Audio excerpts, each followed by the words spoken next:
I wake up before the alarm. The room is still dark. The ceiling fan makes a soft, tired sound. For a moment, I lie in my bed and try to remember a time when waking up did not hurt. Then I hear a small voice. "Mom, water." My son's voice comes from the old pull-out couch on the other side of the room. I sit up, my back stiff, and reach for the plastic cup on the crate we use as a nightstand. "Here, Josh," I whisper. He drinks with his eyes closed, then turns over and sleeps again. He is 8 years old. When he sleeps, he still looks like a baby. I turn my head to the corner near the window. My daughter Lily is curled up on a thin mattress on the floor, her headphones still in her ears. She is 15 and likes to say she is not a kid anymore. But sometimes when she is angry or sad, she bites her lip like she did when she was 3. My name is Emily. I am 36 years old. I live in a small one-bedroom apartment in Ohio. I am a single mom. The word single still feels heavy in my mouth. My husband left 3 years ago. One Saturday morning he said, "I can't do this anymore," and then he was gone. No long talk, no big fight, just a slammed door and silence. He left a note on the kitchen table. "I need to figure out my life." Sometimes I want to tell him, "You didn't only walk away from your life, you walked away from ours." I stand up slowly. My feet hurt from yesterday's work, but there is no time to think too much. I have 2 jobs, 2 kids, 1 old car, 1 small apartment, and too many bills. I wash my face with cold water in the tiny bathroom and look at myself in the mirror. Tired eyes, dark circles, a few gray hairs near my forehead, a small line between my eyebrows that was not there when I got married. "Good morning, Emily," I say to my reflection. "Time to be strong again." The smell of cheap coffee fills our little kitchen area. The fridge hums loudly. I put 3 cups on the table, 1 big, 2 smaller, 3 bowls, 3 spoons. "Wake up," I call. "We're gonna be late." Lily groans and pulls the blanket over her head. "5 more minutes, Mom." "You said that yesterday," I answer. "The school called me last week. You've been late 3 times." She sits up, hair messy, eyes half closed. "I hate school," she says. "No, you hate mornings," I reply, and pour her coffee with more milk than coffee. Josh wakes up faster. He always wakes up hungry. "Mom, can I have 2 waffles today?" he asks, rubbing his eyes. "Eat 1 first," I say, "then we'll see." The freezer waffles are from the dollar store. I toast them until they are almost burned, so they feel crisp. I spread a thin layer of peanut butter. Peanut butter is cheap and fills you up. I think about prices the way other people think about the weather. There is a folded paper under Lily's bowl. I put it there last night. "It's a school form. Did you read this?" I ask. Her eyes become sharp. "Yeah," she says. "And?" "And I threw it away," she answers, looking down at her coffee. "A girl from your art class sent me a picture of it," I say softly. "Her mom texted it to me. She said you forgot your copy." Lily's cheeks turn red. "It doesn't matter," she says. "I'm not going." I take the printed form from my pocket and smooth it on the table. It is about a school art camp, 4 days at the community college across town. Workshops, a museum visit, real artists teaching the students. Lily loves to draw. She draws in her notebooks, on paper napkins, on the back of old bills. The fee is written in big, dark numbers, $380. When I first saw that number on my phone, my heart went down into my stomach. I know why you didn't give this to me, I say quietly. You think I will say no, right? She doesn't answer, but her eyes shine with angry tears. Mom, we can't even pay the power bill on time, she says. The landlord wants the rent on the 1st. Josh needs new sneakers. And you want to talk about some camp? Her words hurt because they're true. In the mornings, I clean offices in a building near downtown. In the afternoons and evenings, I work as a cashier at a big grocery store. I count other people's money all day, but there is never enough of my own. I just wanted to talk, I say. My voice feels small. Josh looks from me to his sister, worried. What camp? He asks. Nothing, Lily says quickly. It's for high school kids. I see the hurt in his eyes when she says that. In this family, someone is always too old or too young for something. Finish your breakfast, I say. We'll all be late. On the way to the office building, I sit in my old car and hold the form in my hand. My fingers press the paper until it gets soft at the edges. At a red light, I see a woman in the car next to me. She is talking on her phone, smiling. Yes, it's like $300, she says, but it's the museum in Chicago. Of course we're sending her. These things look good on college apps. $300. For her, it is, of course. For me, it is rent, or gas, or groceries for most of the month. My chest feels tight. I turn up the heater and look at the gray winter sky. Bare trees, old houses with peeling paint, kids walking to the bus stop in big coats. I think about Lily. She was so quiet after her dad left. For months, she hardly talked. Then one day, she brought home a drawing from school. It was a tree with no leaves and a bright orange sky behind it. My art teacher said it's really good, she told me, almost shy. Since then, she fills page after page with drawings. Faces, streets, hands, eyes. Sometimes she draws me when she thinks I am not looking. I know this camp is special for her. My friend. Maria meets me at the building entrance. She also cleans here. She is older than me and laughs a lot, even when her back hurts. Why the long face? She asks. Car breakdown again? I give her the form. She reads it and makes a small sound. Ah, she says, school trips, always so much money. I wish I could send her, I say, but I can't. I feel like a bad mom. Maria looks at me like I just said something crazy. Don't say that, she says. You are working 2 jobs. You're doing this alone. You are the opposite of a bad mom. Maybe, I say, but try telling that to a 15-year-old girl. We scrub toilets and empty trash cans. Office workers walk past us, talking about meetings and vacation plans. They almost never look at us. Sometimes I feel invisible, like a moving piece of the wall. At our short break, Maria opens her lunchbox. You know, she says between bites of a sandwich, my grandson's school has something like, what is the word? A scholarship. Money that helps kids go on trips if their parents can't pay. A scholarship? For a camp? I ask. Why not? She shrugs. Maybe Lily's school has something too. You should ask. I don't think so, I say. I feel my face get hot. I don't like to show our money problems to people.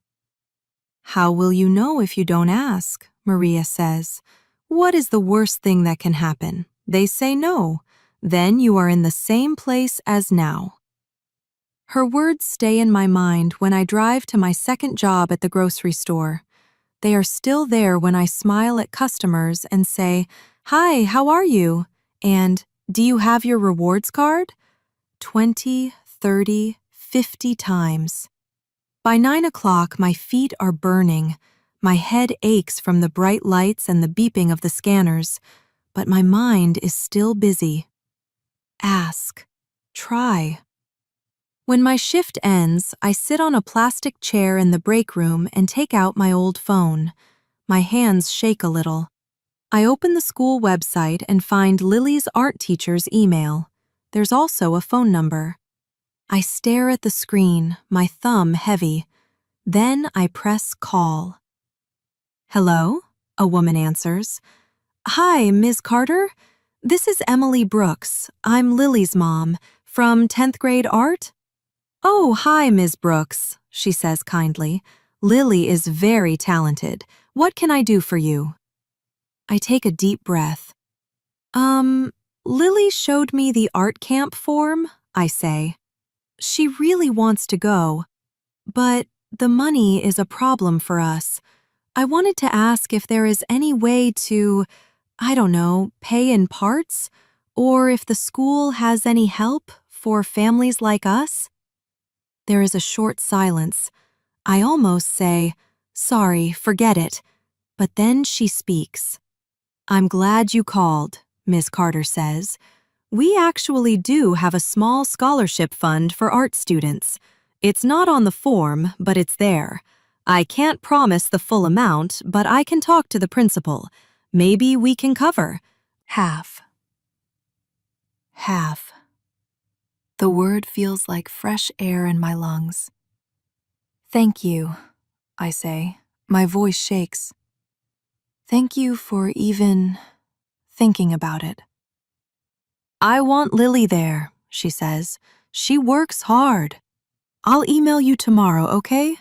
And please don't feel bad about asking. That's why we have the fund. When I end the call, I sit with the phone in my hand and close my eyes. For the first time in many days, I feel a small light inside me. At home, the kids are already in the apartment.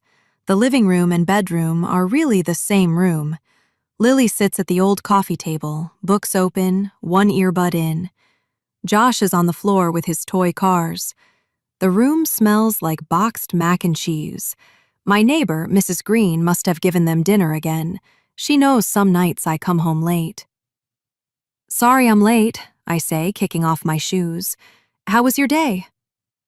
Fine, Lily says without looking up, but her shoulders are stiff. Josh runs to me and hugs my waist. Mom, my teacher said you have to come to school next Thursday, he says. Career day. You have to talk about your job. I had almost forgotten about that paper in his backpack. I'll be there, I say. We'll figure it out. I drop my bag on the one empty chair and sit at the table. Can we talk for a minute? I ask. Lily pulls out her earbud.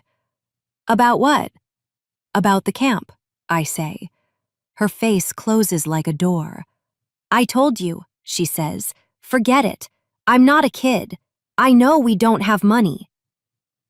The words hit me hard. Something breaks open in my chest. Sit down, I say quietly. Both of you. They look surprised. I don't usually talk like this. Josh climbs up on the couch. Lily sits across from me, arms crossed tight. I pull an old shoebox from under the table. It holds my money and my important papers. I dump everything out on the table. My pay stubs, the rent notice, the electric bill, a few crumpled dollar bills. This is our life, I say. Right here. This money, these papers. Lily frowns. Mom, what are you doing? I'm tired of pretending everything is okay all the time, I say. My eyes fill with tears, but I keep going. I don't want you to feel guilty for wanting things. And I also don't want to lie and say yes when I have to say no. I push the bills toward them. Look, I say, every month I get this much money. Then I pay rent, electric, phone, gas for the car, food, your school lunches, sometimes medicine, sometimes clothes. After that, there isn't much left. Some months, there is nothing left. They look at the papers, then at me. Josh's face is too serious. 8-year-olds should not think about late fees. For the camp, I say, the fee is too high for me alone. But today I talked to Ms. Carter. She said the school can help with half of it, if we can pay the other half. Lily's mouth opens a little. You called her? She whispers. Yes, I say. I felt ashamed at first. I hate asking for help. But then I thought of you, of your drawings, of the way you hide things because you think you don't deserve them. Now the tears roll down her cheeks. Mom, I threw the paper away because I didn't want to make you feel bad, she says. It hurts when other girls talk about trips and camps, and I know I can't go. But it hurts more when I see you so tired all the time. I reach across the table and take her hand. It is not your job to protect me from sadness, I say. I'm the mom. Let me worry about the big things. You just have to be honest with me. Tell me what you want. We'll decide together. Josh sniffs and wipes his nose on his sleeve. Can Lily still go? He asks. If we all work together, yes, I say. I can try to pick up one more shift on Sunday. Lily, maybe you can babysit for Mrs. Green's little boy. She told me last week she was looking for someone. She said she would pay. I can do that, Lily says quickly. That's easy. And you, mister, I say, turning to Josh. No new video games for a while, and we're going to try to fix your sneakers instead of buying new ones this month. Is that okay? He nods, but his face falls. I don't care about games, he says in a small voice. I just want you home more. The words cut deeper than any bill. Tears finally fall from my eyes. I don't hide them. I know, I whisper. I want that too. But if I don't work, we won't have this apartment. We won't have food. I am trying, Josh. I am trying my best. They both move at the same time. 2 warm bodies press against me. 4 arms wrap around my shoulders. We sit there, all 3 together, in our small, messy room, our tears and breaths mixed. In that moment, I feel very weak and very strong at the same time. 6 weeks later, Lily's painting hangs in the school hallway.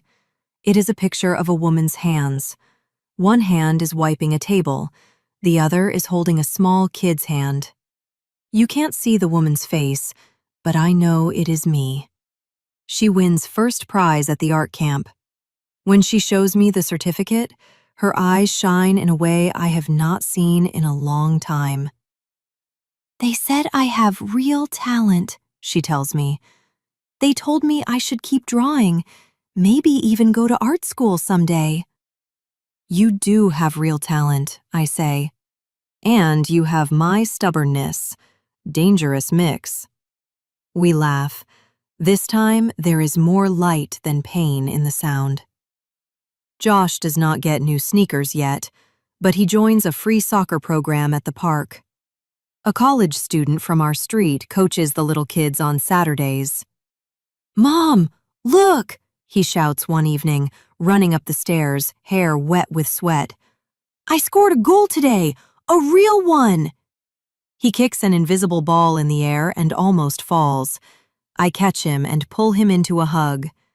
That's my champ, I say into his hair. At night, when they are both asleep, I sit at the wobbly table with my cup of cheap tea. The room is quiet.